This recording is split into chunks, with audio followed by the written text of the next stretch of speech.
Hello my friends, welcome back. Today I wanted to dive into this book again. It has been a hot minute since I have done a spread in the 50 ways to draw your beautiful ordinary life. This is a gift I got from Chantel and I've been going through it very slowly here on YouTube, but I thought it was time to do another page. So this was the last page. Let's see what today's prompt will be. Okay, some blanket and sock ideas. Drink a cup of tea while you are drawing. Oh, that's from a little bit of imprint from the page I did previously. Okay, so they actually want you to keep going with this idea. I didn't realize I probably should have included this other page in this video. So I'm actually just going to skip ahead so we can start a new concept. How to draw a wood burning stove. Okay, so here it looks like they will allow you to use pencil first to get your shapes. So let's do that. We do actually have a wood burning stove in our basement and it looks, if I have to pick between these three, it looks most like this one. So yeah, but we will draw this one. So first off, we're gonna draw the cylinder. And it looks like everything is housed within the cylinder, so do a decently straight line with a bit of a curve. And then looks like this is more or less straight. It looks like they're gonna go in with pen right away, but I am going to figure out my shapes first. So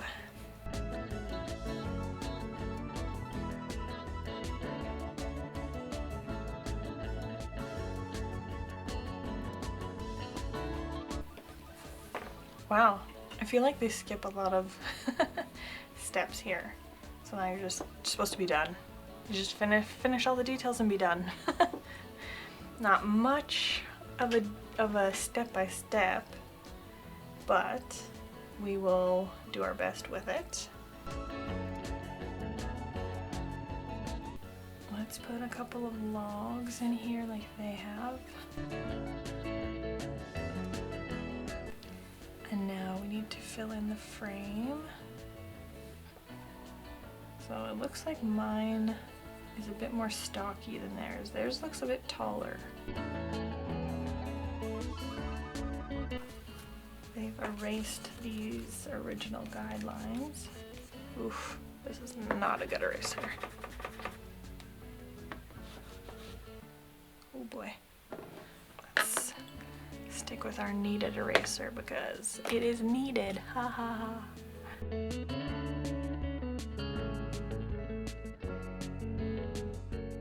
I've clearly gone beyond my drawing space. I should have moved it over a bit, but then we have whatever this is. I'm not really sure what this is, but some kind of platform, maybe with dials or something.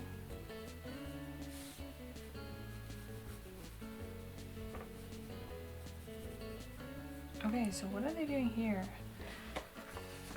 They drew some more logs with an arrow. And then they drew a flame, so I understand the flame. They want you to draw a flame inside. But what is this? They just want you to add more logs? Oh, they want you to put the logs underneath.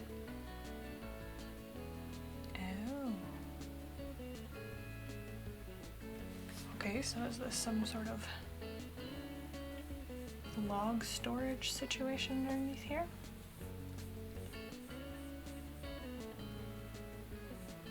They have a teapot on the top as well.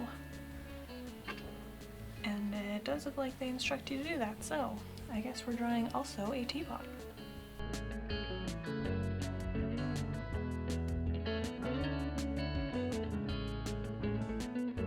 Again, I feel like the instructions on these additions were a little lacking. But maybe they figure by the 6th go around we're already doing better. Maybe they're just assuming, I'm not sure. So yeah, maybe I won't draw in the flames, I will just color them in. So first off, I want to line this, and I think I'm going to use my Micron 05 to line this, and yeah, see how that goes.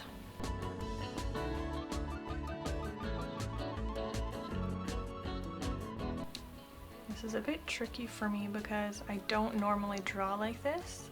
I'm drawing very straight on, and the book is quite far away from me so that you guys can see what I'm drawing, and that's not entirely natural for me. So this is interesting, but it's okay to challenge yourself every once in a while, right?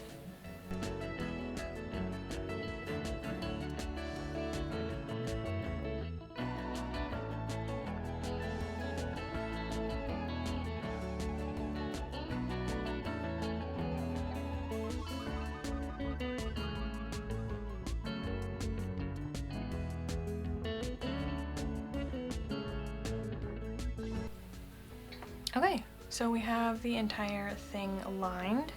I guess I need to add some hinges here. Probably doesn't make sense without them.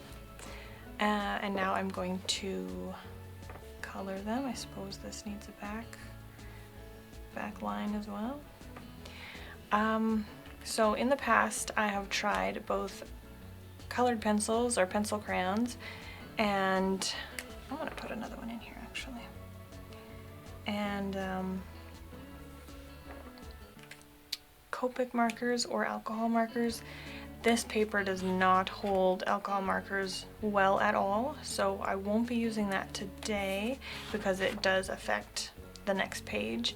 So I will just go ahead with my colored pencils or pencil crayons, however you want to call them, and I'm going to I need to make sure that I'm getting the flame right, so I'm thinking I will do a layer of the flame first, then color in the background, and then do another layer of the flame over top. I think that's going to be my approach. So let's go ahead and color it, and I will be coloring it as they have it here. So this is going to be my color idea. I see they put a cat or a dog. I didn't do that. I don't think I will. I'll just leave it like this. So let's get into the coloring phase.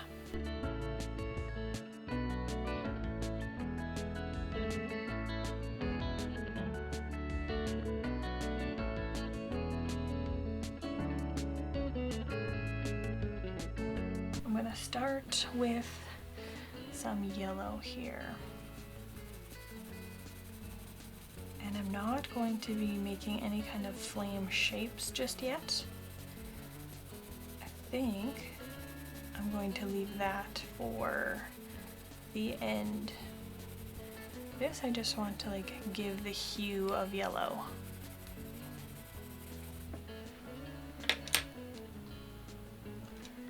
Might take some oranges and focus on a light layer on the center of this yellow splotch.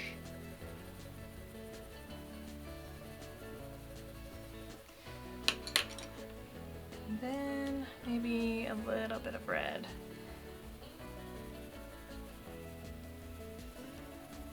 In various spots. Okay, so I like that for the base.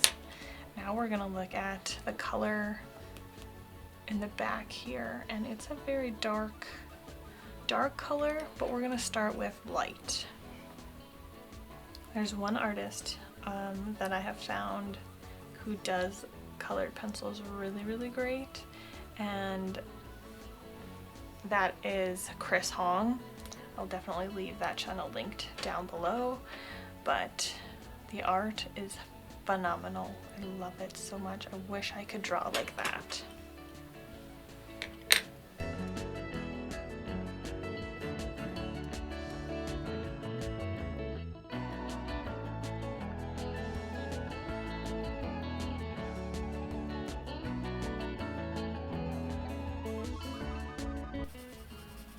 And I'm not too concerned if it goes a little bit beyond my lines because I will be coloring that yet, and it is a similar color, so I'm not overly concerned about that at this point.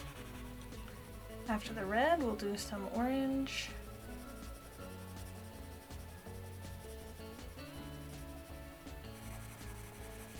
And then we'll finish off with this yellow, and we'll go straight from the flame into the background. I think I'll deepen a few of the colors within the flame now.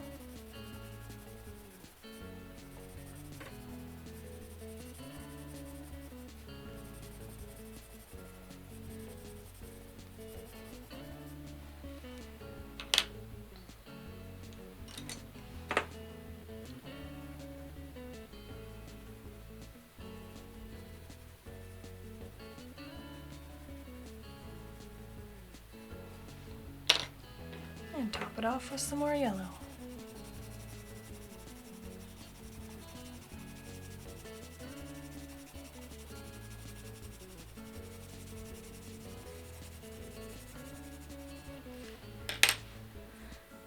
Okay, I think I like the flame, so I'm going to put away my flame colors. And while it isn't necessary, you can always go in with a brown on these logs just to give it a bit of depth.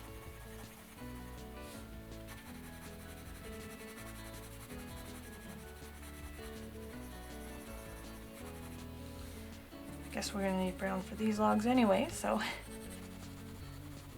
I'm gonna start from light to dark. I like to work that way, especially if I'm trying to get a layering effect. Like in here, you can see all sorts of colors because we used very light layers and all a variety of colors, so it's very nice when you can see all of those colors in the layers. So that's what we're going to attempt here with doing a light to dark approach.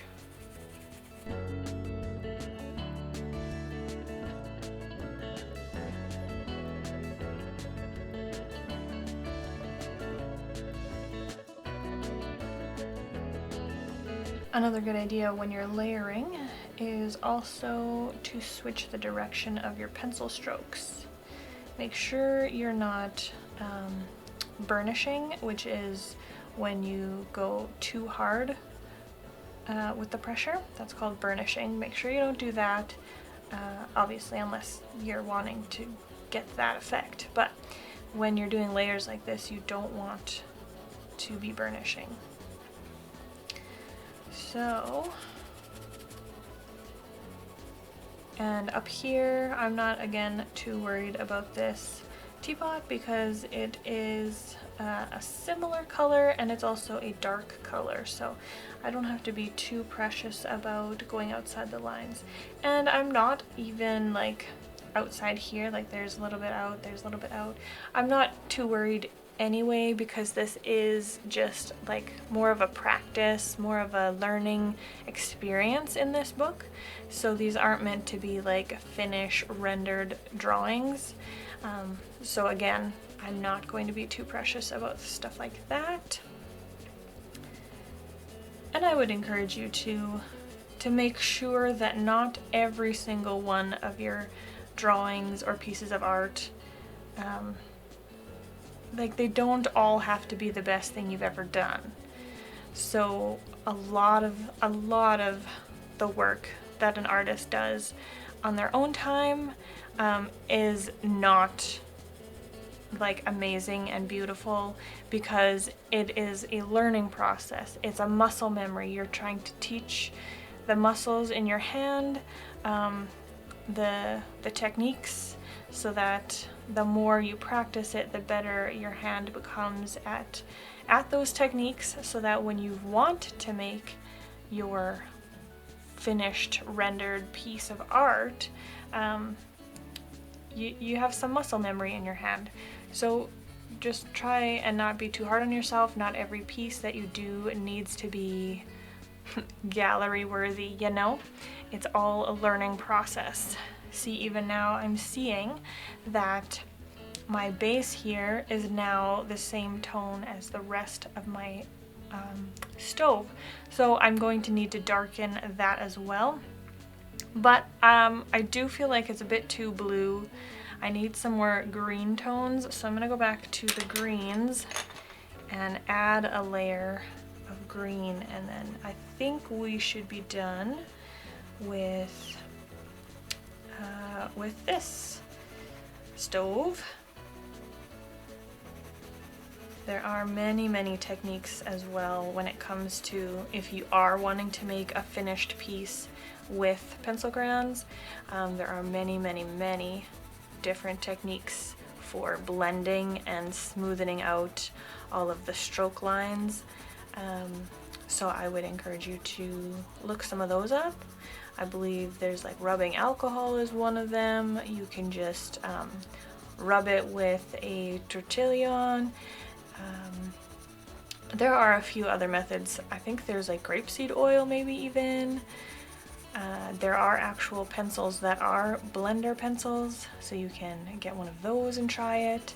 So there are options if you are wanting to make finished pieces with pencil crayons.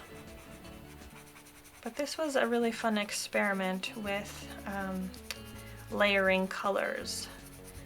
And I do like this final color. It's a nice color, and with all of the layers I just feel like the colors have so much more depth when it's not just one color that you've used. When you've used multiple different colors to get a color, I think that's really cool. So as I finish this up, I think I will just look at darkening this really quickly. And I don't want it to be as dark as the background. And I also want it to have some of this lightness from the fire, because that would be realistic. So I want to keep that in mind as well.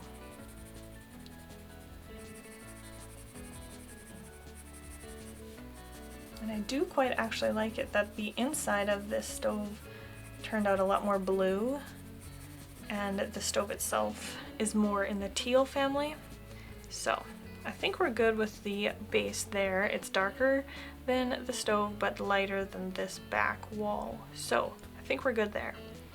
Now to get into this, actually before we move on from the stove, I do want to add some shading. They don't have shading because their line work is actually in white, which mine is not. So I am going to do some shading with, I think we'll go with like a navy blue. I think that'll be good.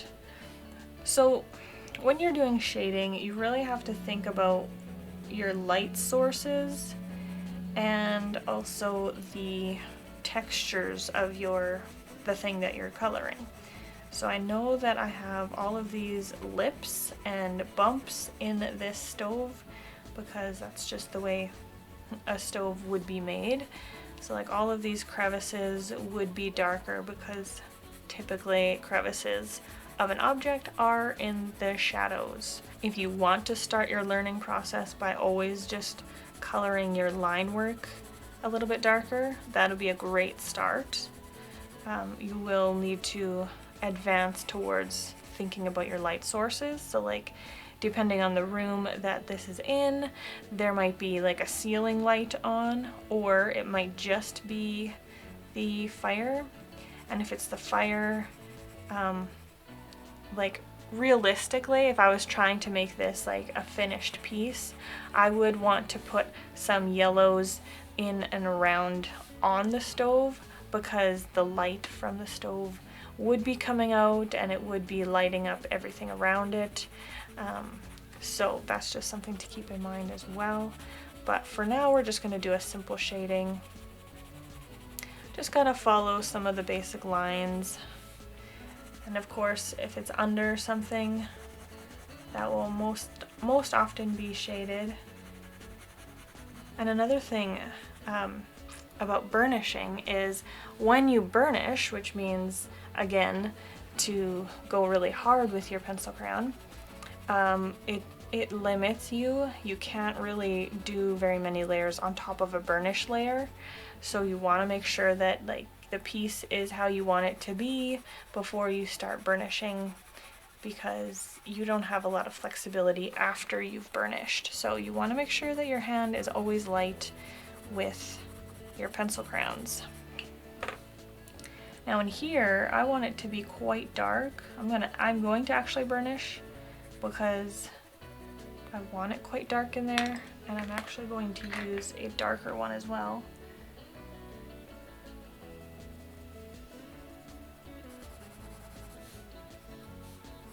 And again, if I was going to be trying to make this into a finished piece, like I would go very painstakingly through each line, make it shaded so that it really looks like there are bumps in the texture of the stove. But that's just a very quick shading, so we're gonna leave that there. I'm gonna put away some of my blue pencils so that I can bring out more green for the teapot. Okay, I'm just gonna start with a blue base. Since this whole piece is of a blue tone, it's kind of nice to keep it all the same tone.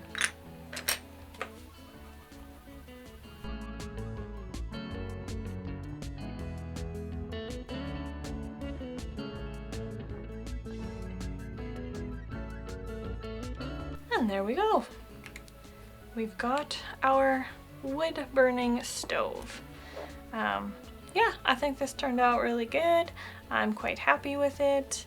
I hope you guys liked it, and I hope this inspired you to grab some colored pencils and do some drawing. Just do some drawing and don't be precious about it. Whatever it turns out, it's good, you've learned something, and you're ready to tackle the next challenge. So thank you so much for watching. I hope you have a lovely day, and I will see you in the next video. Bye.